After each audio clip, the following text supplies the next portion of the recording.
Bismillahirrahmanirrahim. Alhamdulillahi Rabbil Alamin. Wassalatu wassalamu ala Rasulillah wa ala alihi wa sahbihi ajma'in, amma ba'd. Assalamualaikum warahmatullahi wabarakatuh.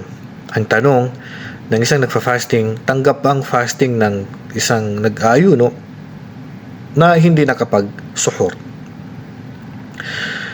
Ang pagsusuhur po ay hindi po obligado at yan po ay napagkasunduan ng mga ulama at ito ay sunnah.